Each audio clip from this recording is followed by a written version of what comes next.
entrevistar a Mario Vargas Llosa, quien viene en el contexto de una invitación de la American Society, presidido por David Rockefeller, el señor George Landau, que fue embajador en Venezuela, y en Venezuela por Gustavo Cisneros y Patricia Cisneros, y por la familia Mendoza, Eugenio Mendoza, su esposa, su madre y los demás familiares de esta familia tan hospitalaria de los intelectuales y de los artistas que forman ese conjunto. Carlos Rangel, Mario Vargas, Patricia y yo somos amigos, pero tenemos una causa común que se llama la libertad y la democracia. Cada vez que Carlos y yo hemos entrevistado a Mario Vargas Llosa, lo hemos entrevistado porque además de ser un extraordinario escritor, es un extraordinario autor prolífico. Entonces, con cierta frecuencia venía a Venezuela, dentro de esos países que visitaba, para presentar un nuevo libro, y lo presentábamos o bien por uno o bien por otro. Hoy es bien diferente la razón por la cual estamos entrevistando a Mario Vargas Llosa. Y es una razón que yo podría casi comenzar por el último trozo de lo que yo preparé, como eso. Cuando decía Mario Vargas Llosa, ¿no es verdad que tú podrías ser a lo mejor presidente de la República? Dice, bueno, eso es una de esas locuras que se dicen, pero yo jamás he pensado eso. Eso fue dicho apenas en 1984, el mes de marzo, y en un día 12. Hoy estamos en 1989. ¿Podría decir lo mismo Mario Vargas Llosa? Bueno, Sofía, ser presidente de la República no ha sido nunca una de mis ambiciones y no lo es tampoco ahora. Aunque sé que cuando uno participa en política, nadie le cree que lo hace por una cuestión de principios, sino por un interés personal o por una vocación personal. Lo cierto es que en mi caso no hay ni una vocación personal ni una ambición de tipo personal. Hay un deseo de contribuir a que algo importante que existe en mi país, que es el sistema democrático, se mantenga a pesar de la terrible crisis que vive el Perú, y además sea el instrumento a través del cual los peruanos podamos progresar, podamos salir de la terrible pobreza en la que vivimos, podamos superar la tremenda violencia que hoy día asola el país. Y todo eso exige una participación activa de todos los peruanos, y creo que sobre todo de los peruanos que de alguna manera u otra representamos al sector privilegiado del Perú, como es el caso de un escritor. Un escritor pues representa un sector privilegiado en una sociedad. Entonces mi participación en política obedece sobre todo a una cuestión de convicción y de principio, y no a una ambición de llegar a la presidencia de la República. En realidad, en 1977, en septiembre, nosotros te preguntamos que en qué relación había entre el Mario Vargas Llosa, que en el año 67 regala su premio Rómulo Gallegos a, no sé si cómo los quieras llamar tú, yo los llamo a unos guerrilleros, tú los podrías llamar a unos exguerrilleros, o tú los podrías... Perdóname que te interrumpa, pero estás confundiéndome con García Márquez. Fue García Márquez el que hizo un donativo de su premio. Yo no hice ningún donativo. Pero hiciste un discurso que yo me acuerdo que... Hice un discurso donde mencioné elogiosamente a Cuba, lo que provocó un escándalo. Sí. Pero tú dices una cosa que es exactamente fiel a ti mismo. Dices, bueno, yo creo que muchas cosas, dice Mario Vargas Llosa, sigo siendo fiel a lo que yo era en el año 67, cuando estuve por primera vez en Venezuela. Creo que como hoy entonces me siguen preocupando, angustiando e irritando las tremendas injusticias que viven nuestros países, que vive mi país, sobre todo porque es el caso que conozco más de cerca. Las grandes desigualdades económicas, las diferencias sociales que son enormes, la magnitud de todos esos problemas materiales. En otras cosas creo haber cambiado. Por ejemplo, en esa época me parecía que una de las maneras más inevitables para corregir esas injusticias materiales era cortando o suprimiendo transitoriamente ciertas libertades que me parecían formales, e incluso un obstáculo al desarrollo de la justicia social.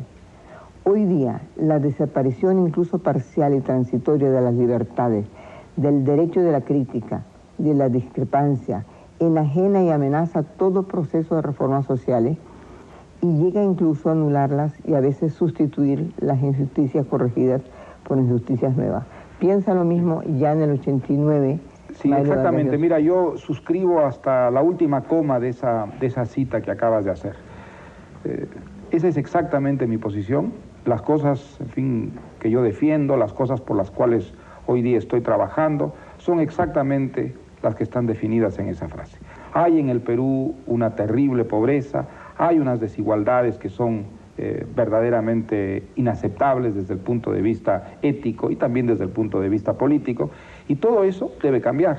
Ahora, lo que me parece fundamental es que preservar la libertad, a diferencia de lo que yo llegué a creer en un momento dado, es fundamental no solo para que la vida sea más llevadera, para que no haya la asfixia que deriva de un régimen opresivo, sino la mejor manera de conseguir el desarrollo. La privación de la libertad no ha traído a ningún país desarrollo económico, progreso. Pero es lo único que define la calidad de vida, es decir, es la libertad. Así es. Bueno, esa es una convicción, digamos, que cuando joven yo puse en duda. Yo llegué a pensar en algún momento que el sacrificio de la libertad podía acelerar la justicia social. Otra cosa. Pero la realidad pues nos ha mostrado que no es así. Nos ha mostrado que la supresión de la libertad no trae justicia social. A mí me ha tocado dos casos muy hermosos en estos últimos días. Se lo agradezco a Benevisión que me da la posibilidad de seguir haciendo los programas. Es el de Felipe González y el tuyo.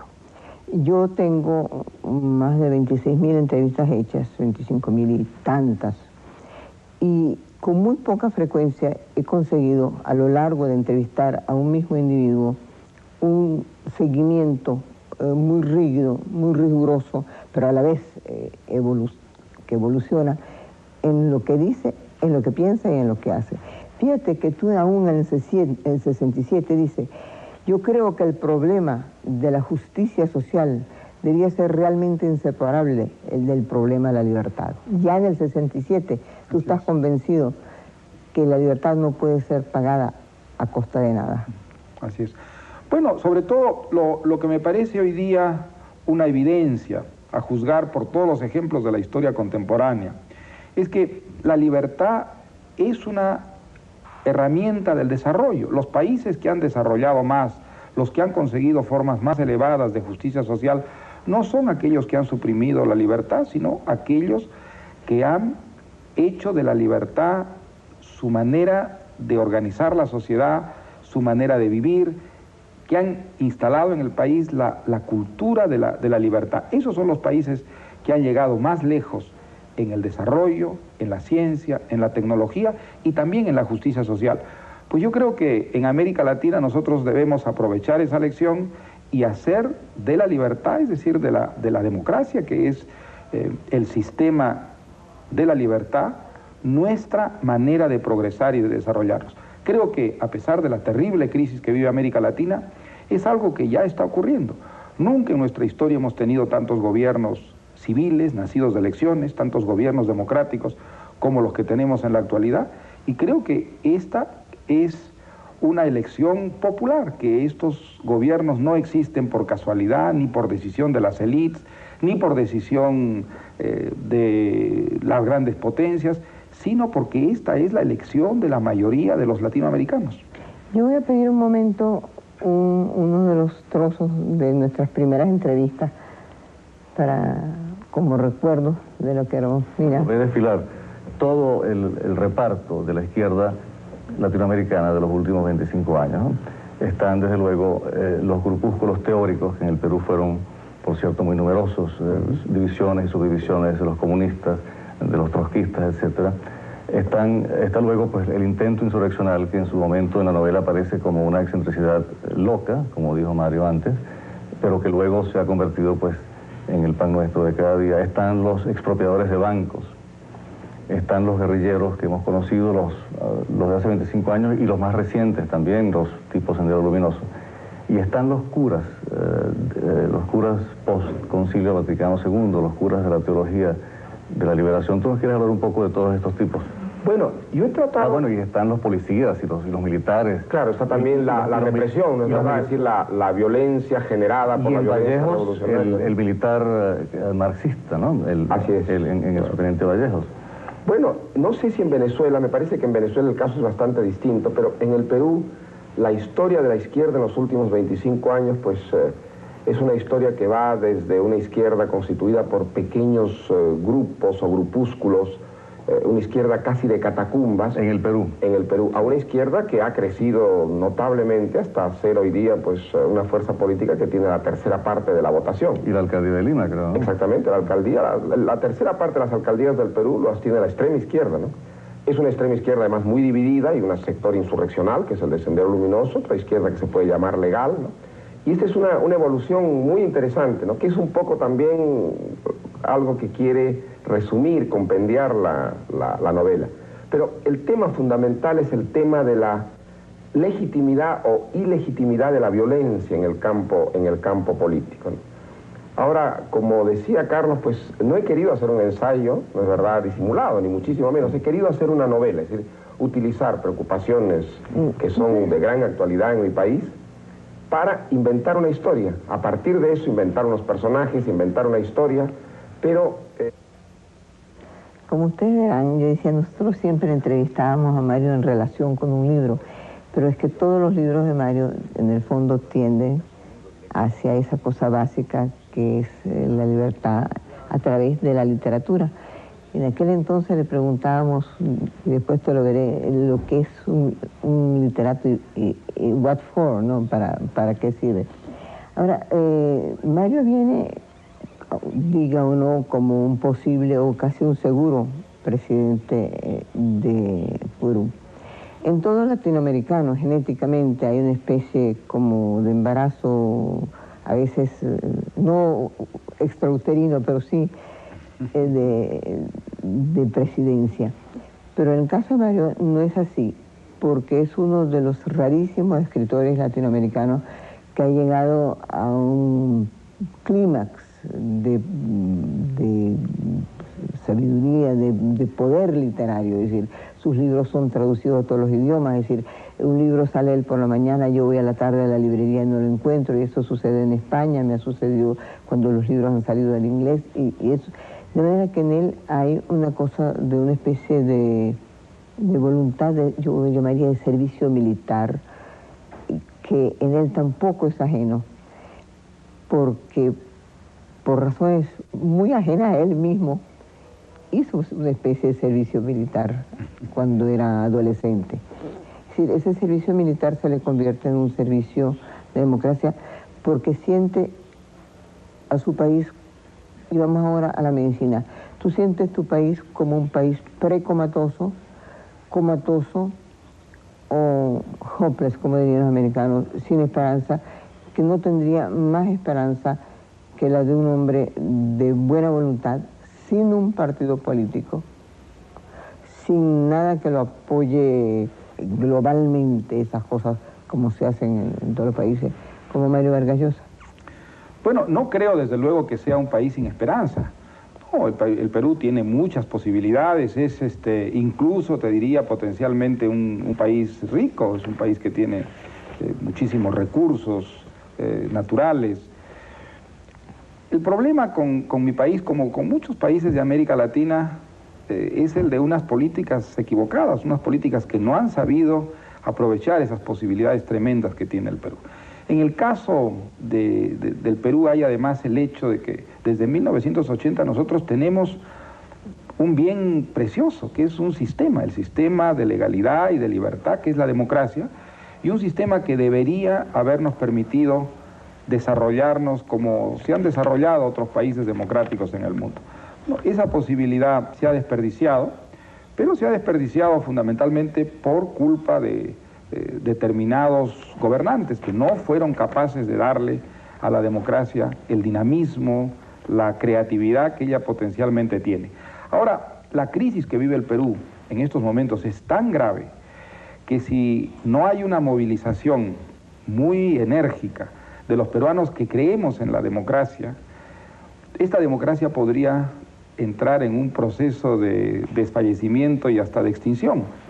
Entonces, esta es una de las razones por las que creo que todos estamos obligados a hacer eso que tú llamas servicio militar y que yo llamaría más bien un servicio público, ¿no? Una movilización para sacar al país del pozo en el que se encuentra, para revitalizarlo y para darle a la libertad, que ahora en el Perú es sobre todo una libertad política, un contenido también social y económico que permita erradicar la pobreza y también erradicar la violencia, porque esa violencia y esa pobreza pues, podrían acabar con la democracia en el Perú. ¿No crees que es utópico?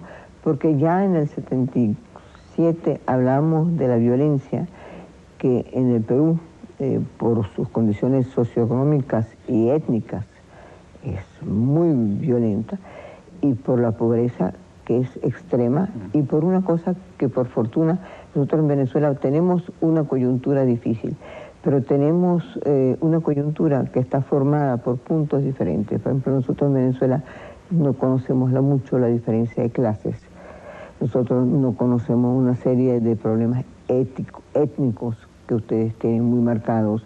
Ustedes tienen un idioma diferente, ustedes tienen el quechua. Yo tengo amigos franceses como tú y yo conocemos que escriben en quechua. Y el Perú es muy diferente. Es decir, por eso a veces a mí me cuesta mucho, yo sé que no le gustará al presidente Pérez, a lo mejor no le gusta a ti, que me cuesta mucho trabajo en hablar de una unidad latinoamericana, porque a veces me parece que somos más diferentes unos peruanos y nosotros que quizás unos europeos y nosotros. Ahora, en el caso tuyo, yo recuerdo si Carlos o yo te preguntamos, Mario, ¿cuál es el momento en que tú sitúas tu cambio radical? Y tú nos contestaste, lógicamente, mira, yo no creo que haya sido un momento determinado, me contestas tú. Entonces, es una especie, por supuesto que no es una especie de iluminación, ha sido un proceso bastante largo y además en el que confluyen muchos hechos. Creo que uno de los hechos fundamentales por mí es porque saben que hemos tenido un gobierno que por lo menos a nivel internacional tuvo una fachada revolucionaria y que recibió un aval de los revolucionarios de América Latina, por lo menos, y de muchos revolucionarios del mundo. Yo he vivido parte de ese proceso en mi propio país y he visto por una parte las mentiras que se escondían detrás de eso todo, y también de los tremendos peligros que significan el recorte o la destrucción simplemente de esas libertades formales con el pretexto de acelerar las reformas sociales y económicas. Yo creo que eso es lo básico de tu discurso de hoy día. Bueno, efectivamente, la dictadura militar de Velasco, que llegó a tener muy buena prensa internacional porque usaba un lenguaje revolucionario, un lenguaje de transformaciones sociales, para mí fue sumamente instructivo, porque creo que en esos años el Perú retrocedió tremendamente. En esos años una serie de reformas que eran necesarias, que eran realmente una gran ambición nacional, se hicieron, pero se hicieron mal. Y el resultado de esas malas reformas en gran parte es lo que estamos pagando hoy día con nuestro empobrecimiento y con esa, bueno, terrible crisis económica. No he hecho exclusivamente a la responsabilidad de la dictadura de Velasco, pero creo que buena parte de la crisis que arrastramos comienza en esos años con la política de nacionalizaciones, de crecimiento del Estado, de intervencionismo estatal en la economía, de colectivización, la colectivización sobre todo que trajo la reforma agraria, que significó... nacionalizaciones. Y después las nacionalizaciones, ¿no? El Estado creció de una manera... En un momento dado yo no encontré el punto, pero me acuerdo mucho que tú hablabas de la absoluta, el no necesario nacionalizar todo. Bueno, eso fue la gran catástrofe de esos años, ¿no? Nosotros llegamos a ser en esos años anteriores a la revolución de Velasco un país con una economía emergente, ¿no? Llegamos a tener algunas industrias muy exitosas, como por ejemplo la industria de harina de pescado, en la que el Perú llegó a ser el primer productor del mundo. Llegamos a ser el primer país pesquero del mundo por unos años, gracias exclusivamente al esfuerzo de la empresa privada. Bueno, pues todo eso fue nacionalizado y todas esas industrias en pocos años, debido a la nacionalización, pasaron a ser industrias deficitarias que desde entonces han seguido viviendo de los subsidios, es decir, de los impuestos del resto de los peruanos. Buena parte de los problemas que tenemos arranca de esos años porque esa política estatista, colectivista, ningún gobierno posterior se atrevió a rectificar. Y sobre todo en estos últimos años no solo no se rectificó, sino que se acentuó con nuevas nacionalizaciones y con nuevas medidas intervencionistas. Esa es la explicación de la terrible crisis del Perú, no una deficiencia que tenga, es decir, que sea congénita a nuestro país, no a nuestra diversidad étnica. Esa es una gran riqueza para un país, el pertenecer a muchas culturas a la vez, el disponer de muchas tradiciones culturales. Es difícil, también es difícil. Bueno, hay que integrar todo eso, ¿no es verdad? Ese mosaico, esa pero integración es difícil no solamente en tu país, pero es difícil. Es difícil en cualquier parte del mundo, pero es un desafío simplemente a la imaginación, ¿no? Hay que encontrar una forma de coexistir en la diversidad. Si tú desafías tantas cosas a la vez, es sumamente difícil. Si desafías al poderío y a la diferencia de clase tan marcada que en el Perú, si desafías a las etnias, si desafías a la coyuntura económica, si desafías no errores, sino verdaderamente a gravísimos errores de gobiernos y que yo creo no bien intencionados para el país, sino por una salvación personal, tienes tantos desafíos que para un solo hombre es difícil. Bueno, no es un solo hombre, en realidad yo soy uno entre muchos. Lo que estamos haciendo en el Perú no es una labor de una persona de ninguna manera. Tú eres entre muchos, tú eres... Sí. Yo no estoy entrevistando a muchas personas. Sí. Habría muchos peruanos que yo podría entrevistar aquí, o muchos peruanos que hayan pasado por aquí. Y yo digo yo, y siempre digo Carlos y yo, nosotros hemos entrevistado quizás a Belaúnde, hemos entrevistado a Hernando de Soto, te hemos entrevistado a ti, de manera que yo no creo en la pluralidad, ni creo en la igualdad intelectual, ni creo en la posibilidad, ni creo en el carisma de todas esas cosas de las cuales tú tienes y por eso te atreves a la lucha. Pero vamos a unos mensajes y ya regresamos.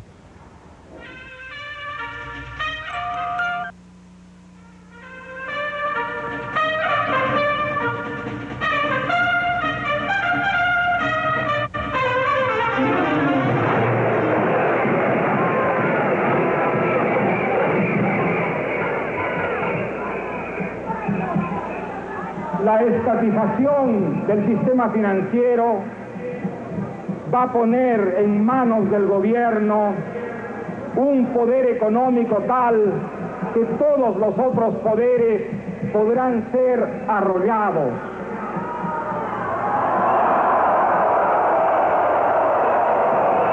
¿Votamos por eso los peruanos? ¿Ese es tu mitin número qué? Ese es el meeting número 1. Sí. ¿Cómo te sentías? ¿Cómo llegaste a él?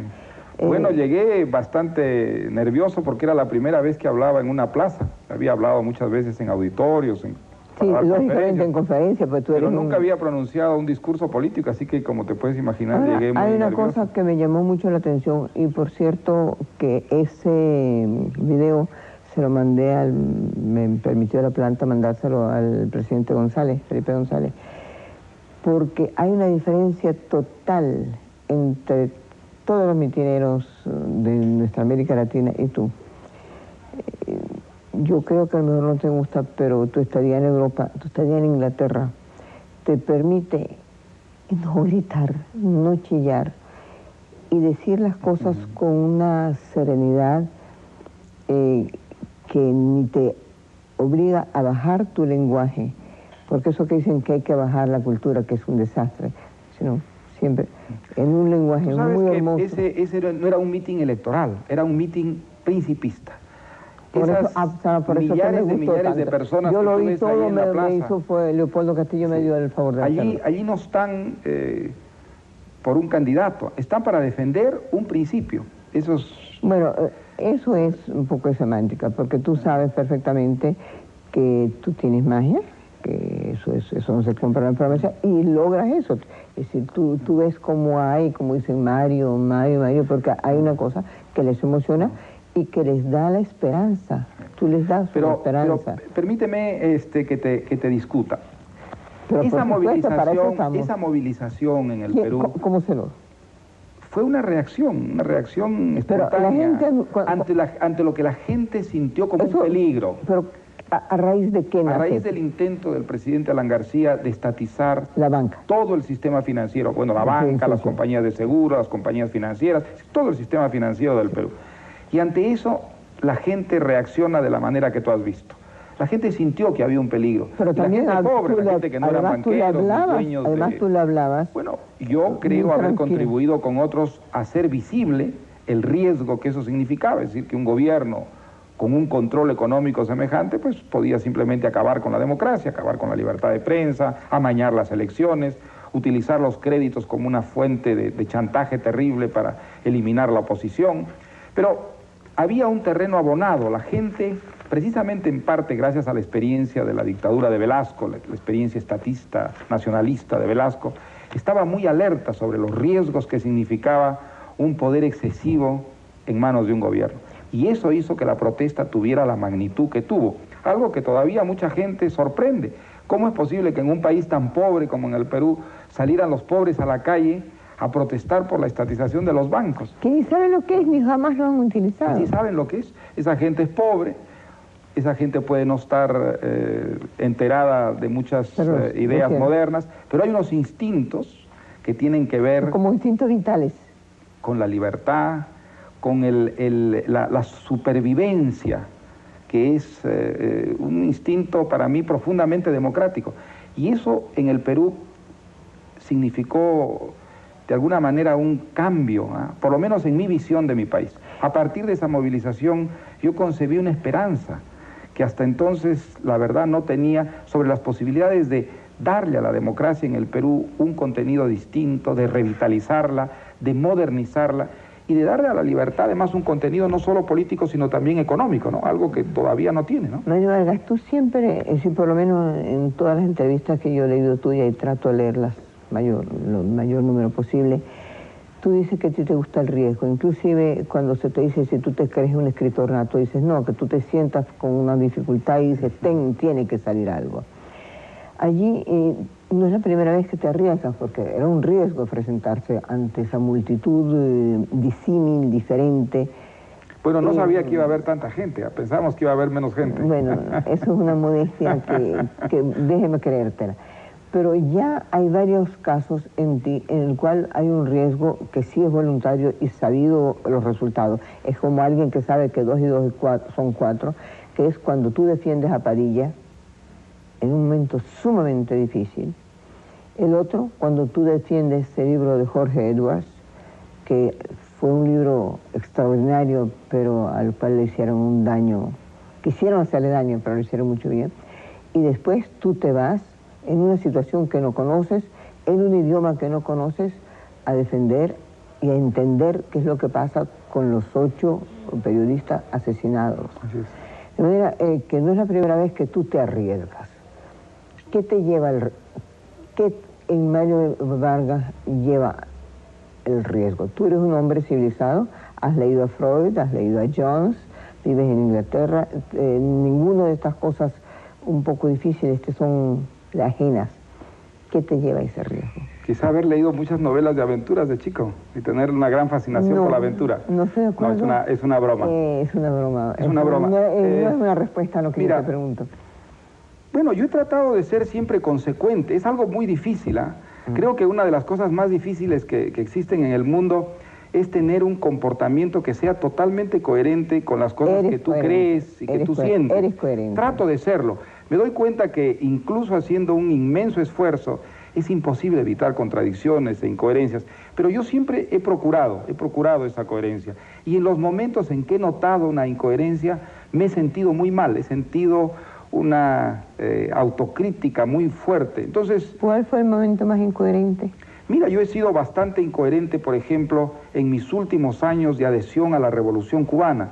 Yo secretamente era muy crítico, había muchas cosas que a mí me disgustaban. Tú has hablado de eso con Carlos. Bueno, y sin embargo, pues pensaba que no debía manifestar eso, que había en no era eso, el momento, no era el momento, no había que dar armas al enemigo, y también no quería, seguramente también eso funcionaba, no quería convertirme en un blanco de diatribas, pero todo eso me producía indiscutiblemente un malestar que desde mi ruptura con Cuba yo no he vuelto a tener, porque desde entonces, aunque he tenido muchos problemas por mis tomas de posición, aunque me he equivocado, seguramente es una de las muchas veces, cosas que le puede suceder a uno. Nunca he vuelto a actuar por argumentos, digamos, que no sean estrictamente los de mis convicciones. Pero sin embargo, fíjate que tú eres tan coherente, y es para mí un gran honor tratar no a Mario Vargas Llosa, sino a un hombre coherente. Muchas gracias.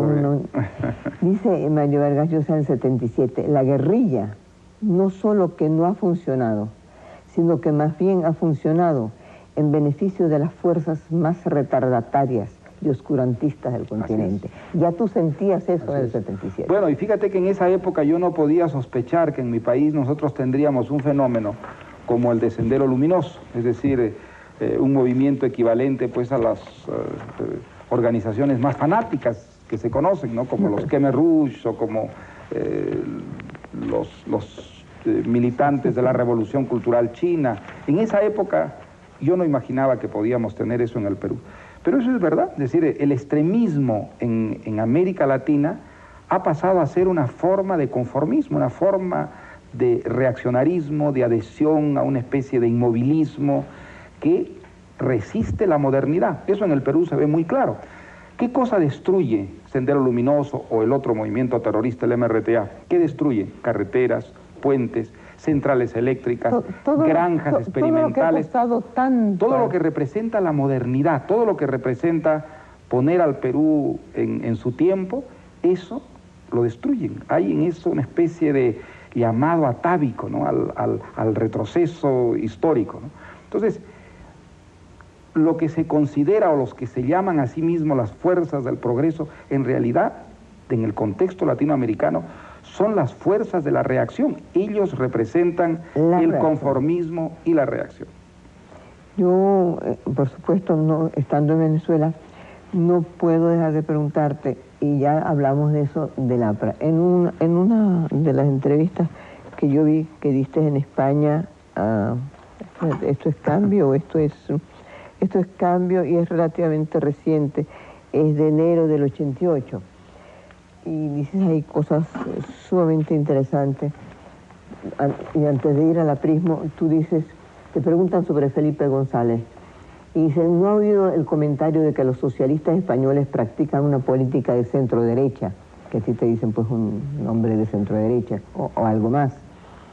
Y dice, claro, dice Vargas Llosa, claro que lo he oído, pero creo que el socialismo de González ha hecho lo mejor que podía hacer en las actuales circunstancias. Ha eliminado lo que el socialismo tenía de utopía y de fantasía igualitaria y ha practicado una política basada en el sentido común. Eso de sentido común, que en esta revista muy bien lo subrayan, suena al típico cajón desastre donde no se podría incluir toda clase de política opuesta. Y dices tú, ciertamente eso se traduce, si quiere, en una sociedad muy previsible y muy poco romántica, pero también implica una consistencia y un consenso. Usted pregunta, ¿no hubiera podido existir estabilidad en España con una política realmente socialista? Y miren lo que dice Mario Vargas Llosa. Si los socialistas hubieran intentado construir una sociedad socialista, eso hubiera provocado una rivalidad y unos enconos terribles. Y yo me pregunto si hubiera podido sobrevivir a eso la democracia española. Lo que está ocurriendo es lo mejor que le ha podido pasar a España, aunque eso haya traído una sociedad más, y dice, un poco más fastidiosa. Yo lo leo porque nosotros estamos estrenando un gobierno. Y con frecuencia yo he preguntado a mi gran amigo y a un gran demócrata que es Carlos Andrés Pérez, que por qué definitivamente sí hay que seguir ejemplos. Es imposible no seguirlos, no es posible ser totalmente original en nada. Si tenemos el ejemplo de un Felipe González, un ejemplo en campo intelectual, intelecto-político, si puedo decir, Mario Vargas Llosa, tenga que seguir a un Alan García, y le dije, bueno, tiene de ahijadito, me acuerdo, no hacía falta respeto, me dijo el presidente. Bueno, yo recuerdo que la única vez que he conversado con Alan García, desde que es presidente de la República, haberle dicho, presidente, usted hubiera debido seguir el ejemplo de Felipe González y qué distinta sería la situación hoy día del Perú. Bueno, por eso yo me he permitido tomar de tu tiempo y leer tus palabras, porque quisiera que en este momento que comienza este gobierno supiera cuán sabio es lo que le contesta Mario Vargas Llosa a ese periodista, que todo lo que significa el esfuerzo de Felipe González y lo que lo ha llevado hoy a ser el presidente de la Comunidad Europea, y dejar que digan que España comienza en los Pirineos, y ha hecho una España con literatura, y ha hecho una España donde los pintores son extraordinarios, y todo eso no se hubiera podido hacer sin el ejemplo de un Felipe González. Pero yo te quería preguntar por el APRA, porque aquí tú sabes que lógicamente Acción Democrática y el APRA están sumamente unidos. Y en esa misma revista alguien dice que en un momento dado Alan García le pidió a tu primera señora que fuera al Perú a testimoniar contra ti, porque ella vive en Bolivia, y que ella, con mucha actitud humana y ética, no fue. Pero tú dices de aprismo en el mismo 1984 que es un partido que ha tenido una importancia extraordinaria en el país. Fue un momento un partido de izquierda muy avanzada, gracias al cual se movilizó un amplio sector de la clase media, y que además movilizó a la clase obrera y a un sector pequeño del campesinado. Luego ha tenido una trayectoria que podríamos llamar desigual. Periodos muy criticables de acercamiento a sectores que utilizan al APRA en beneficio de posiciones muy distintas a los originales del aprismo, y luego que me parecen respetables. De todas maneras, creo que el modelo que propone el aprismo es un modelo hoy día un tanto anacrónico, que no tiene tanto en cuenta, digamos, los problemas más vigentes, y que peca un poco precisamente de eso que hablábamos al principio, de ideologismo. Creo que mi país y los países de Latinoamérica necesitan hoy día soluciones mucho más pragmáticas y técnicas que soluciones de tipo ideológico, que en muchos casos llevan a un distanciamiento en lugar de un acercamiento con la realidad. En todos los libros que yo logro leer, yo no soy una politóloga, se habla en Europa de un final de una ideología por un comienzo de un pragmatismo ético y de algo que realmente haga la vida más digna. Dejar un poco el verbalismo, la ideología, etc. ¿Tú sigues creyendo lo mismo del aprismo que dijiste eso, o algo peor todavía? Bueno, cuando yo hice esa declaración, el gobierno aprista en el Perú no había intentado todavía esas medidas de intervencionismo estatal y de nacionalismo económico que luego pues tomaría y que nos han conducido a la catástrofe en la que estamos. Pero había ya malos síntomas. Desde el principio de este gobierno se veía que la ideología prevalecía sobre el pragmatismo y el realismo. Desde un primer momento, Alan García imprimió ese carácter a su gobierno. Algo en contra de lo que fue la actitud de Aya Latorre en los últimos años. Aya Latorre, el fundador del aprismo, en los últimos años se convirtió en realidad en un socialdemócrata. Lógico. Él se convirtió en un socialdemócrata. Él era un hombre sensato, un hombre con un sentido de la realidad política del momento, y empujó a su partido, hay que reconocerlo y agradecérselo, hacia posiciones claramente democráticas, en contra de lo que había sido pues su juventud, su madurez, donde el aprismo fue muy radical por una parte desde el punto de vista ideológico. Pero hay que pensar también en los años que fue eso. Así es. Hay que pensar en la coyuntura. Pero en los últimos años Aya de la Torre tiene una actitud que parecía que iba a convertir al APRA pues en un gran partido socialdemócrata, ¿no? Alan García interrumpe ese proceso y retoma la vieja tradición aprista, la tradición más bien socializante, colectivizante, intervencionista, en contra de la modernidad, en contra de lo que es la tónica socialista en tantos países europeos. Hay que ver a Mitterrand hoy día. Bueno, y el precio, pues, y hay que ver hoy día a los intelectuales europeos. Así es. Cómo entienden de una manera diferente todo eso que llaman ideología, y lo escribes tú en un brillante artículo que te agradezco porque se lo dedicas a Carlos Rangel, en todo lo que significan hombres como Rebel, Jean-François Rebel en Francia, todo ese cambio ideológico, no, pero yo diría que más que ideológico, ético. De la renuncia a la utopía. Y la renuncia a la mentira. Utopía, ¿no? Es decir, la imposición de la mentira, pero a la vez la lucha contra la mentira.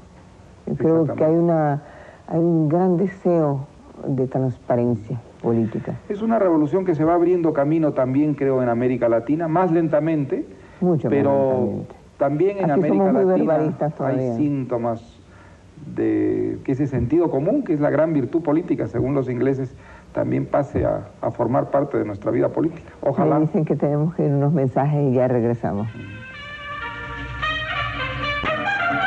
Estamos con Mario Vargas Llosa y yo voy a repetir algo que él dijo no hace tantos años, porque hace unos 6, 7 años dijo, cuando Carlos le preguntó, Mario, que te quieren postular, él dijo, se habló una vez en el Perú de eso, pero supongo que como una broma, porque evidentemente para cualquier persona que me conozca yo soy totalmente inepto para semejante cargo. Está demostrando totalmente lo contrario, está trabajando muy duramente para eso. Pero un hombre sin un partido, en Venezuela, por ejemplo, se dice que un hombre sin un partido es muy difícil que gane unas elecciones. Y además, ¿qué ofreces tú? Porque Perú, por ejemplo, tiene una deuda que no es diferente o peor o mejor, no, yo en este momento no sé los números, que la nuestra. ¿Por qué crees tú, por ejemplo, que la banca internacional te pueda tratar a ti mejor de lo que está tratando a un Alan García, a una X persona? Bueno, nos están tratando... Pero vamos por partes, es decir, un hombre sin partido, vamos a empezar... Bueno, nosotros, tú sabes, hemos formado un frente, ¿verdad? Hemos formado un frente en el que está Acción Popular, el partido de Belaúnde, está el Partido Popular Cristiano de Bedoya Reyes, y un movimiento de independientes, que es lo que yo he ayudado a organizar, que se llama el Movimiento Libertad, o sea, que es una alianza de 3 fuerzas, ¿no? Que digamos que sería qué parte de una población en un momento de votación sería como cuánto. Bueno, Perú tiene es un frente que está en... tiene en este momento? Bueno, unos 20 millones más o 20, menos. como nosotros, sí. ¿No? Eso podría ser como un partido que los 3 juntos serían como un partido correspondiente aquí en Venezuela. Ustedes 3 juntos. ¿Qué parte de la torta sería? ¿Cuál es la fuerza real? Pues todavía real? No lo sabemos porque es un frente que está constituyéndose y que no ha participado como frente hasta ahora en ninguna elección, ¿no es verdad? Pero uno de los componentes pues es Acción Popular, que ha ganado 2 veces las elecciones, ha llevado 2 veces a la presidencia a Belaúnde Terra, o sea que potencialmente... ¿Y Belaúnde te sigue apoyando? Sí, Belaúnde es uno de los gestores del frente. En un momento dado se dijo... Que es como quien tuvo algo y dijo, bueno, yo tengo ganas de volver, y después volvió. Belaúnde está trabajando de una manera muy decidida a favor del frente, igual que Bedoya. El frente hoy día es una realidad y creo que es irreversible. De candidaturas todavía no se ha hablado, no hay... Bueno, pero es una cosa, mira, hay cosas que no se dicen con palabras, pero que está demostrado. Bueno, pero no hay un acuerdo formal del frente respecto a las candidaturas y no lo va a haber antes de abril. Ese es un acuerdo, digamos, que sería elegido, esa decisión sería tomada ¿cómo? Sería tomada en abril una vez que se constituya oficialmente el frente. El frente existe hoy día, pero no oficialmente, porque solo existirá oficialmente cuando se apruebe una entidad jurídica todavía. No, su programa de gobierno. El programa de gobierno está en elaboración y ese programa, una vez que se apruebe, va a sellar la fundación, diríamos, oficial del frente. 4 semanas después se van a designar a los candidatos. De tal manera que ese proceso pues va a tomar todavía unos 2 o 3 meses. Pero el frente ya es una realidad, en fin, que tiene muchos meses de trabajo y creo que ha ido conquistando un espacio en el ¿Hernando de Soto, ¿no? Soto está con ustedes?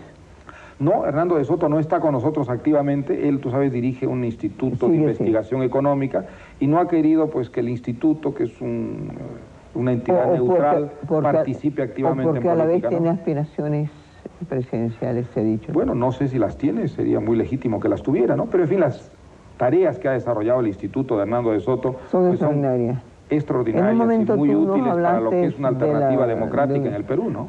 Pero digamos, él personalmente no milita en el frente por decisión propia. Por ahora, sí. ¿Crees tú que formado una vez el frente y viendo la situación del Perú y habiendo él comprendido una fórmula económica que es la que ha hecho vivir el Perú. Inclusive mucha gente diría que si tú ganaras las elecciones, si tú en el fondo no, ¿cómo se llama?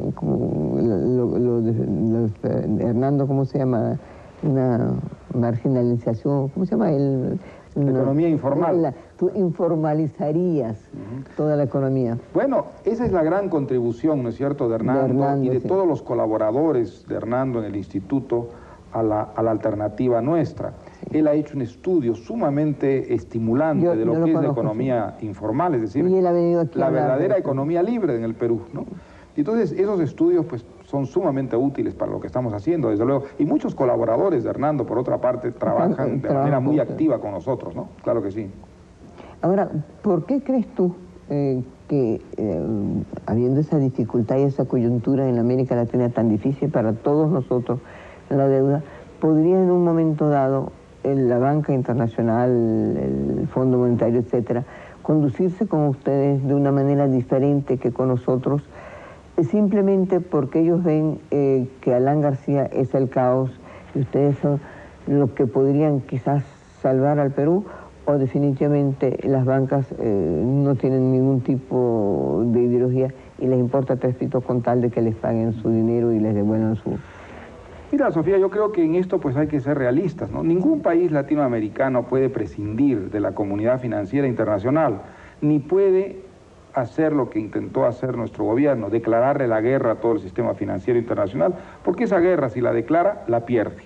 Y perderla es algo que resulta muy caro para un país, como lo sabemos hoy día los peruanos. Entonces se necesita llegar a un acuerdo, hay que renegociar y hay que establecer unas condiciones que sean realistas, que sean aceptables, no solo para los banqueros, sino también para los países deudores. Y creo que hay que negociar dentro de ese criterio y además con este argumento que creo que es el decisivo. La única posibilidad que tiene un país como el Perú de llegar a pagar un día su deuda es desarrollándose, creciendo, prosperando. Y si hay un gobierno que está dispuesto a hacer todo lo necesario para desarrollarse, prosperar y crecer, la comunidad financiera internacional debe ayudarlo porque es la única garantía que tiene de que algún día pueda recuperar lo que prestó. Creo que dentro de ese contexto se pueden llegar a unos acuerdos sensatos y por supuesto sería muchísimo más viable conseguirlo si América Latina trabajara en esto de una manera concertada y no como lo ha hecho hasta ahora más bien en la total inarmonía. Pero no hay alternativa. Romper con la comunidad financiera, desafiarla con bravatas que a veces tienen mucho efecto retórico, ¿a qué conduce? No, eso conduce... es que aquí ya tienen miedo todos los gobiernos, no de Venezuela digo yo, sino de América Latina, porque eso tiene un costo político, porque es más fácil lograr la popularidad desafiando a los Estados Unidos, desafiando no sé qué, que es lo que hizo Fidel, que ser sensato y decir, bueno, si nosotros empezamos a trabajar y a pagar y a Pero esos desafíos, ¿a qué conducen? El Perú, pues lo sabe hoy día muy bien. Son infantilismos, creo yo. Nuestro país tiene la inflación más alta de su historia, es un país... 40% mensual. En los últimos 5 meses nuestra inflación es de 40% mensual. Podría llegar este año pues a ser de 20.000%. Entonces, ese déficit fiscal monstruoso que es la fuente de la inflación se debe a que nuestro país no tiene ingresos prácticamente, no hay ahorro, no hay inversión, el país ha sido declarado inelegible, es decir, apestado por la comunidad financiera internacional. Bueno, entonces todos los triunfos retóricos de declaraciones de hostilidad y de valentía contra el Fondo Monetario, contra el Banco Mundial, ¿a qué nos han conducido? A que haya más pobreza, menos trabajo. Entonces eso no es realista, es decir, eso los pobres del Perú lo están pagando hoy día muy caro y por lo tanto esa no es la buena política. Se necesita pues una política distinta. Un último corte y seguimos con Mario Vargas Llosa.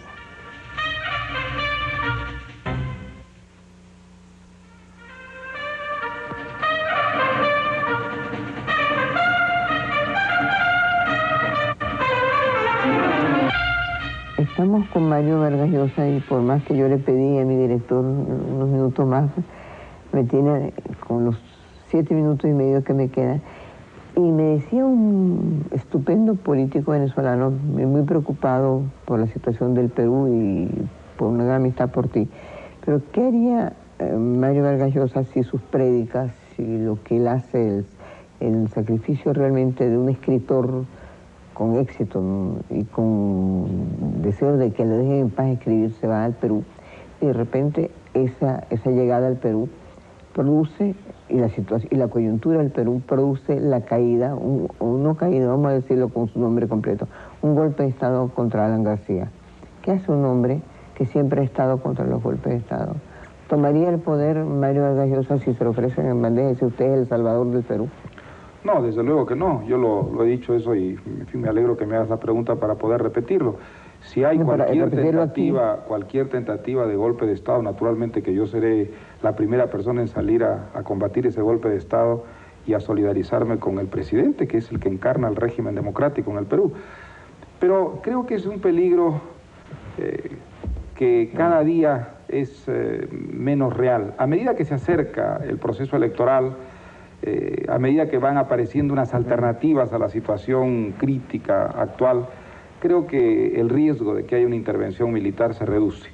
Por otra parte, la situación es tan mala que incluso eso a nosotros, los que queremos la democracia en el Perú, nos defiende. Los militares no sabrían qué hacerse con un país en la situación que está el Perú. Creo que son conscientes ellos. Ellos no sabrían, pero ellos creen que saben siempre. No, yo creo que en el Perú el repudio que mereció la dictadura militar de 12 años fue tan fuerte que obligó a la dictadura a retirarse y a ceder el poder a los civiles.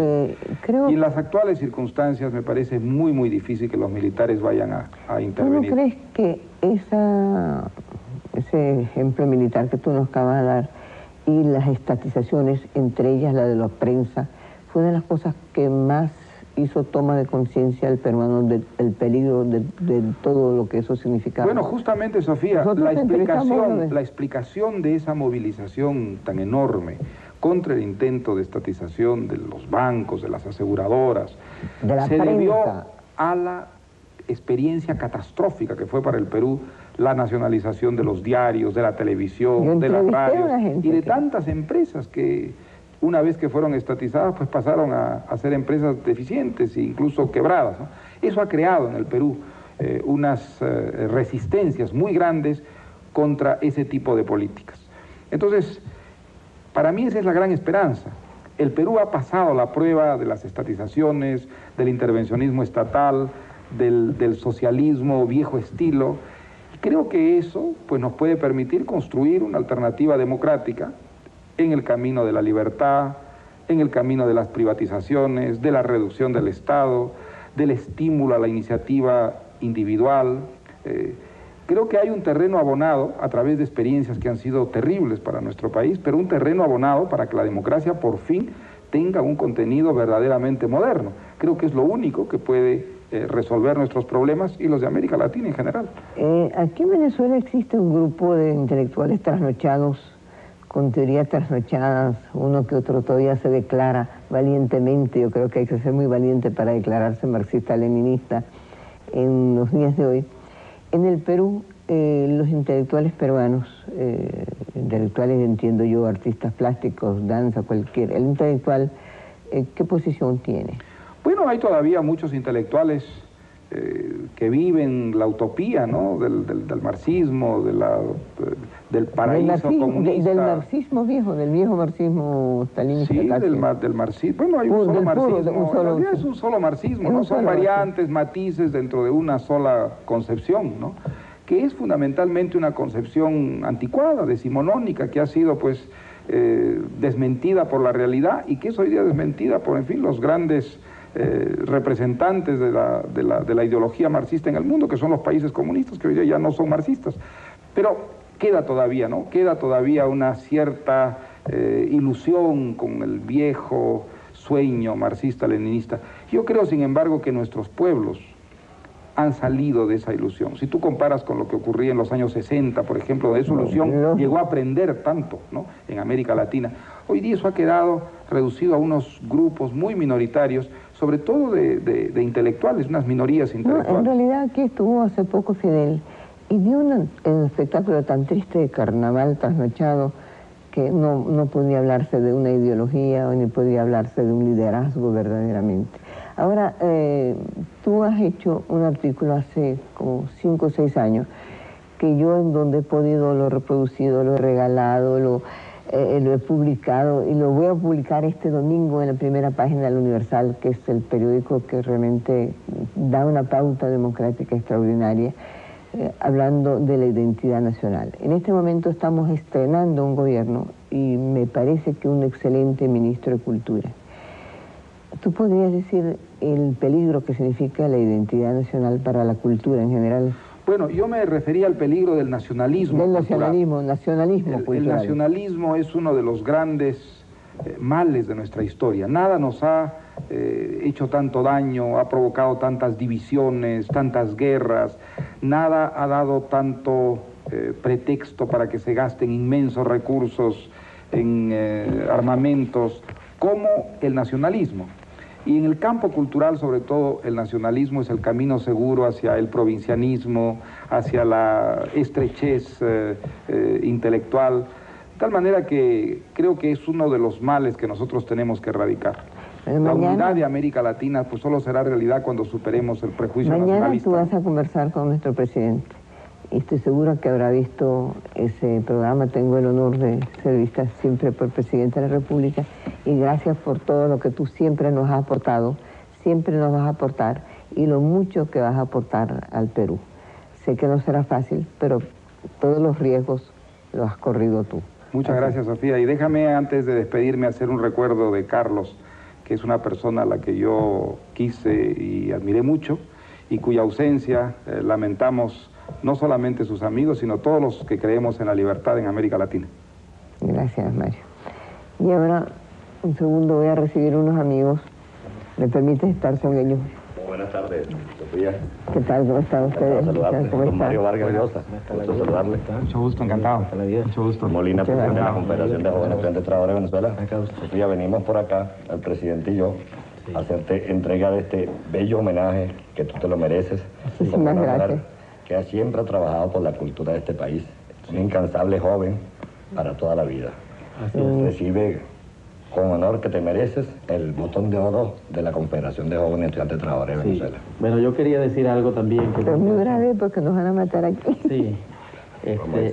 Yo quería decirte algo que es muy interesante, ¿no? Que es que la Confederación, con motivo del Día de la Juventud, entregó estos botones a personalidades muy reconocidas. Tú eres una mujer muy querida por la juventud venezolana y en mi calidad de presidente te estamos haciendo esta entrega. Muchísimas gracias, un gran honor que le hacen. Ya que consideramos que tú estás haciendo una gran labor por la juventud venezolana. Creemos sinceramente que tu presencia en la televisión es ductora de juventudes. Deseamos de corazón haberte tenido allí en el foro que se hizo durante 2 días, muy extraordinario, muy hermoso. Se dieron varios temas y bueno, voy a aprovechar este momento también para invitar a Vargas Llosa en este corta estadía que va a estar